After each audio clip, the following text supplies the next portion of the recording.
So if you're still wondering why the Congo is so fascinating, bro, it's one of the world's last untouched frontiers, fam. Super fascinating. Anything from deadly wildlife. You got legends of cryptids. You got diseases, parasites. You got all kind of stuff going on when it comes to the Congo. So this video here is 15 unsolved mysteries of the Congo that cannot be explained. Let's get to it.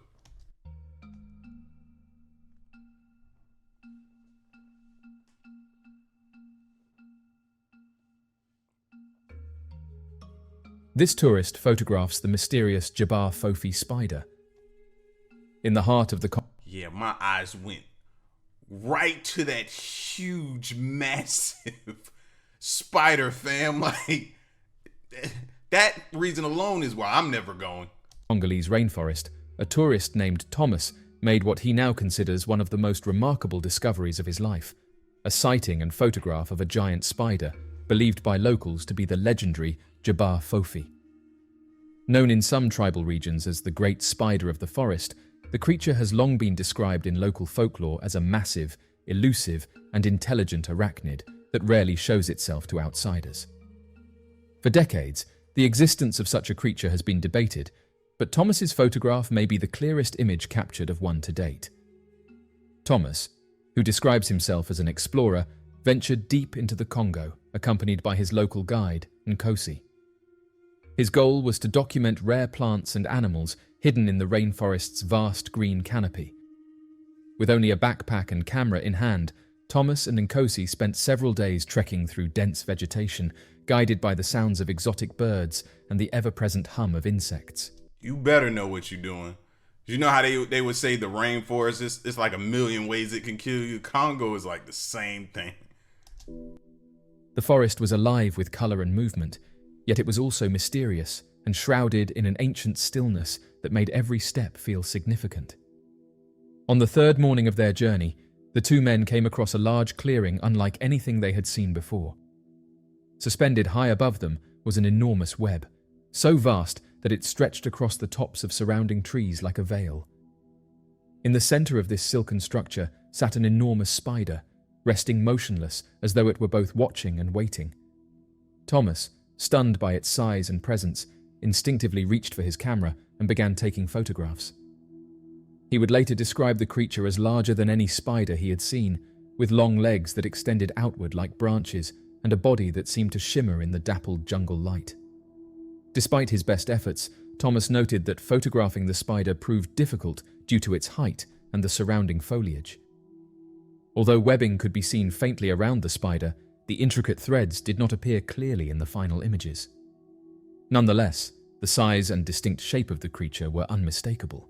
Nkosi, his guide, remained calm but serious, quietly urging Thomas to step back.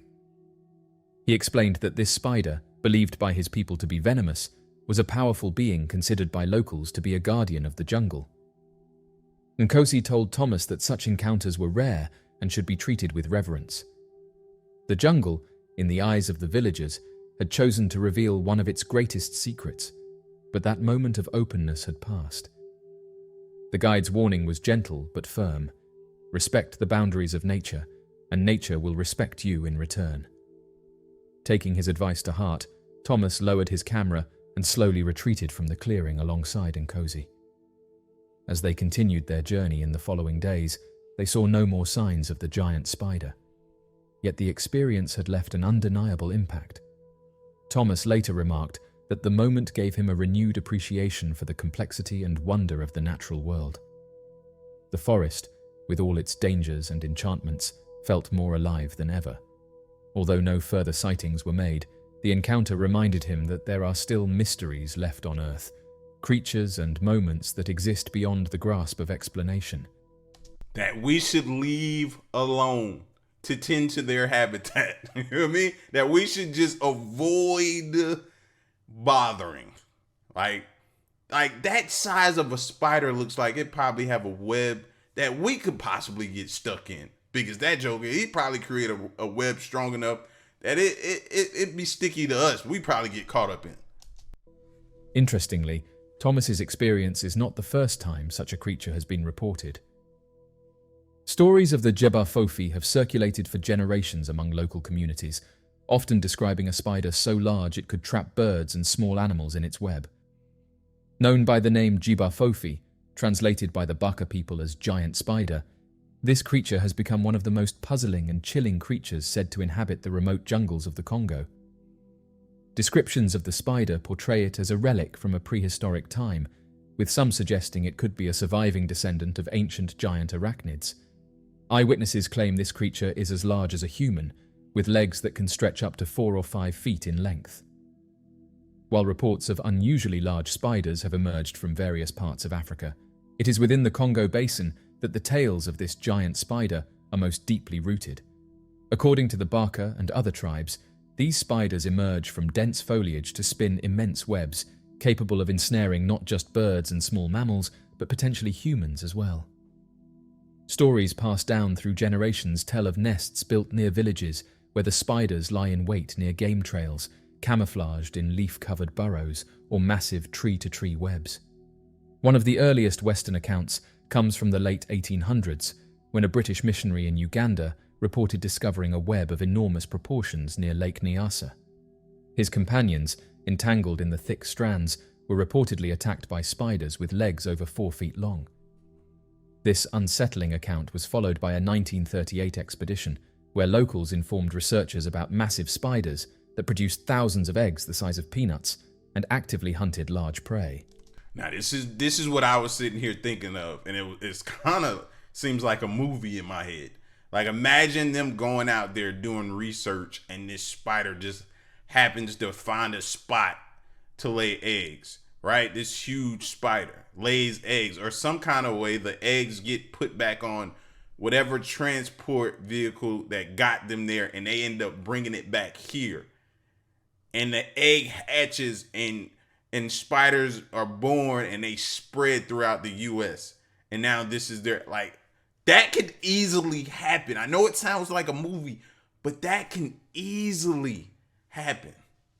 That's the scary part about this, because we think, okay, they're just over there. We ain't got nothing to worry about. They're over there. No, fam. They can end up over here easily. Another documented encounter occurred when a couple named R.K. Lloyd and his wife were driving on a remote dirt road in the Congo. A large creature darted across their path. Initially mistaking it for a monkey, they were shocked to see that it was, in fact, a spider of unnatural proportions. Although the sighting was brief, the vivid memory left a lasting impression. Researcher William J. Gibbons, who travelled to equatorial Africa in search of other legendary creatures, also gathered reports of the giant spider. While interviewing local pygmies, he learned of a large spider that matched the exact descriptions told in previous stories. According to the villagers, these spiders were brown with purplish abdomens and had a leg span reaching up to 5 feet. They were said to build elaborate lairs that looked like miniature huts and spun large circular webs strong enough to trap small forest antelope and birds. Locals even claimed the spiders were highly venomous and best avoided altogether. Gibbons didn't personally witness the creature, but the fear in the voices of those who told him the stories convinced him they believed in its reality.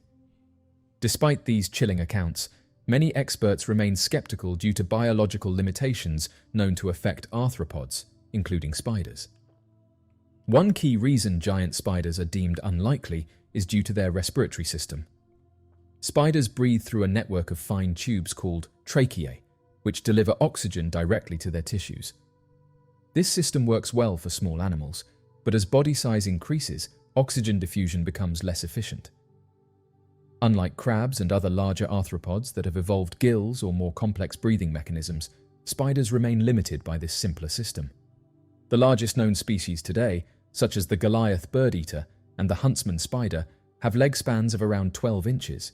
Impressive, but far from the size reported in Congo legends.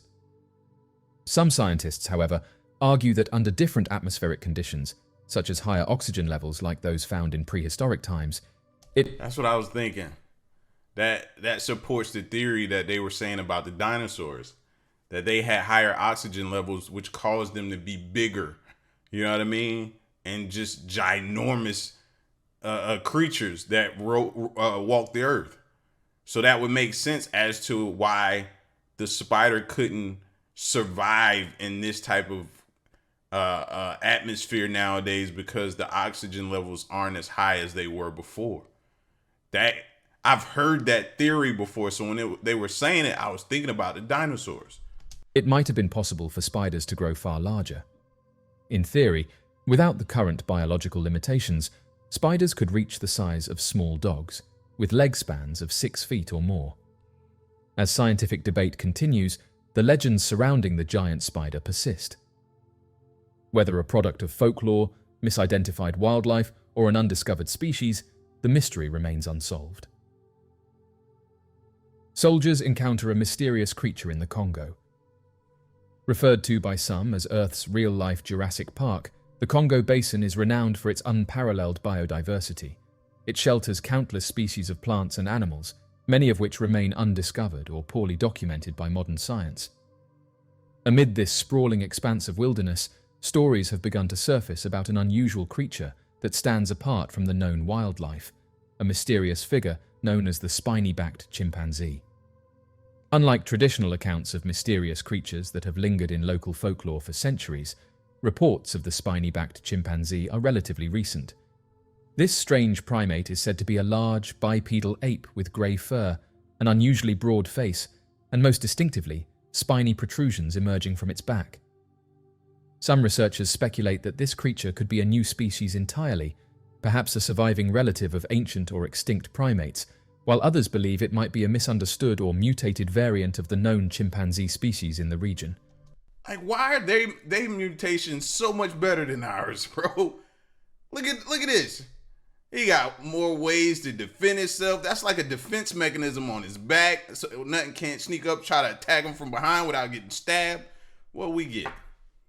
As we evolve, what we get? Arthritis, different forms of cancer, all this type of stuff like that. Nothing beneficial, might I add. Nothing beneficial. Like, what is this?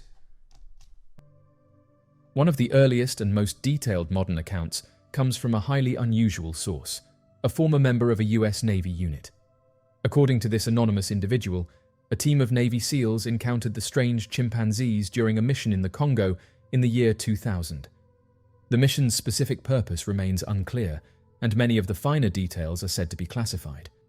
However, the soldier claimed that during their trek through the rainforest, the unit came across a group of 13 unusual apes that were displaying highly aggressive behavior.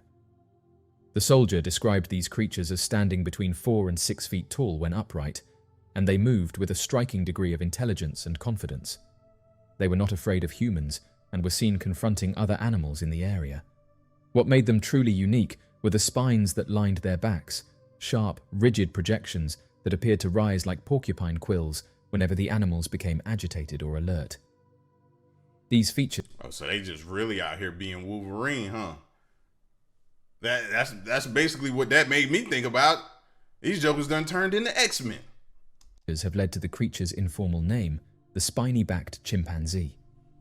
According to the account, one member of the Navy team managed to film the creatures for approximately 3 minutes. However, the footage was never released to the public and is said to be stored as classified military material.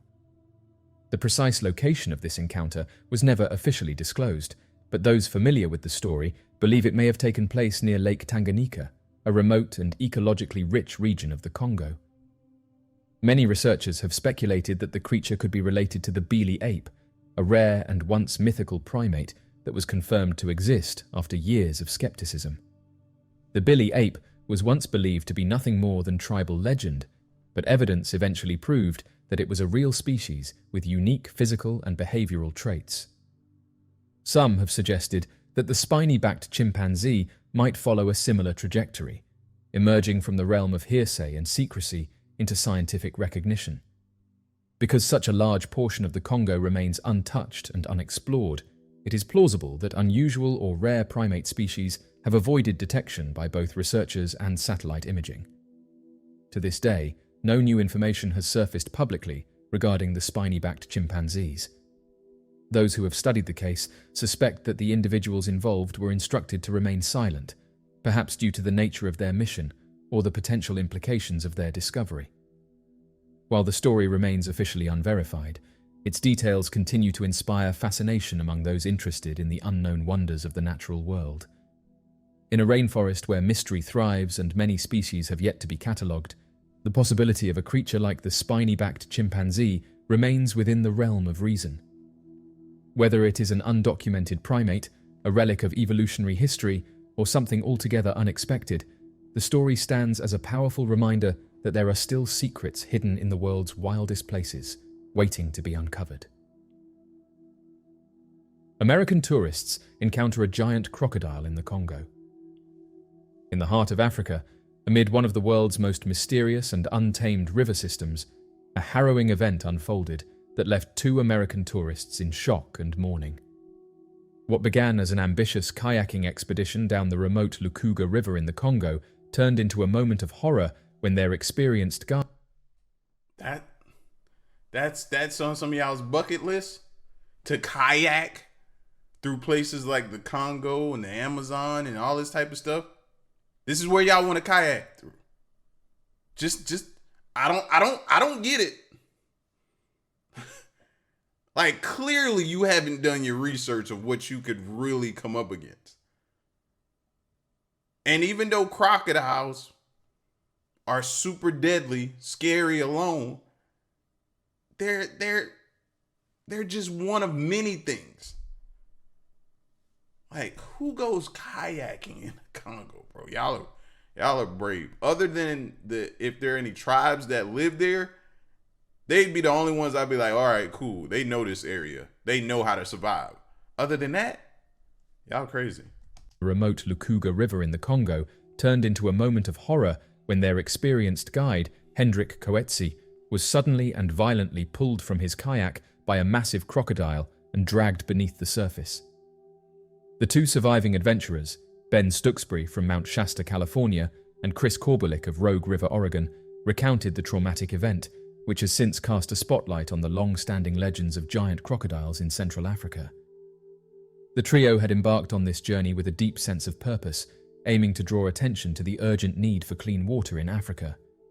For Coetzee, a seasoned outdoorsman and South African-born explorer living in Uganda, these expeditions were as much about adventure as they were about raising awareness, but even his extensive experience navigating Africa's wildest waters could not prepare him for what happened that fateful morning.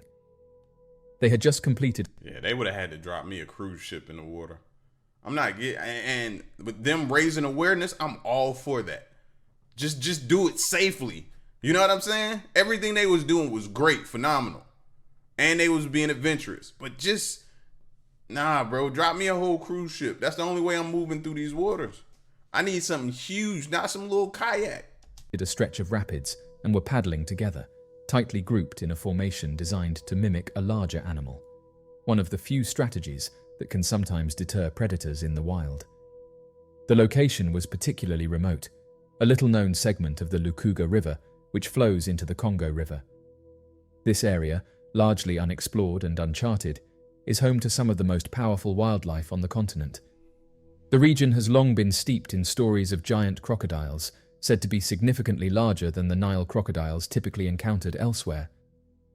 These creatures have been whispered about for generations, said to lurk in the Congo's dense riverbanks and deep waters, rarely seen but never forgotten by those who live nearby. According to the 2 Americans, there was no warning. Coetzee was there one moment, and the next, he was gone. A massive crocodile had approached from behind without making a sound, overturned his kayak, and pulled him beneath the water with overwhelming force. Korbulik later recounted that the attack happened so quickly, there was no time for a cry or any kind of reaction. It was a silent strike, sudden and complete. Despite the immediate danger, the 2 men managed to paddle to safety, stunned and deeply shaken by what they had witnessed. The Lukuga and Congo rivers are home to a variety of crocodilian species, but legends persist about a breed of giant crocodile that dwarfs its better-known relatives. Some researchers believe that isolated ecosystems and plentiful food supplies in these remote areas could support the growth of much larger crocodiles than typically documented. The locals have spoken of such monsters for generations, creatures that exceed 20 feet in length and possess the power to drag down even the largest prey. Some folkloric accounts suggest that these crocodiles, known by various names across tribal languages, are remnants of a prehistoric lineage, perhaps even related to extinct species like Sarcosuchus, which once ruled the rivers during the age of dinosaurs. While modern science has yet to confirm the existence of these alleged giant crocodiles, the eyewitness accounts, native legends, and tragic events like what occurred on the Lukuga River keep the possibility alive. The fact that Coetze's body was never recovered only adds to the sense of eerie mystery surrounding the incident. The river, vast and untamed, may never give up all its secrets. In the wake of the attack, memorial services were held for Hendrik Coetze, and tributes poured in from the international kayaking and adventure communities. Known for his courage, calm demeanor, and passion for environmental issues, Coetze had become a respected figure in the field. In his own writings, he acknowledged the risks he took, once stating that if safety was all he wanted, he would have stayed home. It was this fearless mindset that drove him to explore some of the most dangerous rivers in Africa, always with a greater cause in mind. The sponsor of the expedition, outdoor gear company Eddie Bauer, expressed deep sympathy to Coetze's family and friends. The company acknowledged the inherent dangers of such explorations, but also emphasized the bravery and commitment demonstrated by those who undertake them. Despite the trauma they experienced, Stooksbury and Korbulik have not ruled out returning to Africa. Their respect for Coetze and the mission they shared continues to shape their outlook, though the memory of that day will remain with them forever. The story of Hendrik Coetze and the attack that claimed his life underscores the enduring mystery and power of the Congo.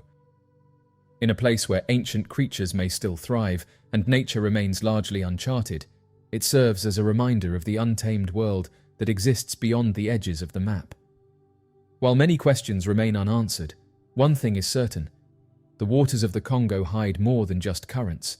They hide legends, and sometimes those legends come to life. And I'm saying, even on Swamp People, bro, even on the show Swamp People, they ain't in no kayaks, right? And I be saying when I watch that show that their boats are too small for me. I need something bigger. But you know what I mean? They're in some different type of boats when they're going out in the water dealing with those alligators. Kayaks just don't seem fitting for me in those situations. It just don't. Mysterious Emila Inuka. Deep within the vast jungles of the Congo, local legends tell of a creature both feared and revered by native tribes. Known as the Emila Inuka, translated to mean killer of elephants or the behemoth, this mysterious animal is said to be a semi-aquatic, prehistoric-like beast of immense size and aggression. Descriptions of the Emila Inuka paint a vivid picture of a creature with the body of a massive reptile, a long and powerful tail, a sturdy frame supported by 4 thick legs, and a prominent horn protruding from its snout. Despite the lack of physical evidence, reports continue to surface, fueling interest in this mysterious creature across the world. The Emila Inuka is most often encountered near rivers, lakes, and marshy basins, suggesting a lifestyle adapted to both land and water. Native accounts consistently describe it as resembling the long-extinct Triceratops, particularly due to its single large horn. When shown pictures of this dinosaur, local tribes immediately recognized the resemblance, noting that it looked nearly identical to what they had observed in the wild. Despite this, many of these tribes had never been exposed to paleontological images or education, leading some researchers to speculate that their descriptions may be based on first-hand experience rather than imagination. One of the most frequently mentioned traits of the Emila Inuka is its territorial nature. Locals say it responds with immediate aggression toward any large animal that enters its domain.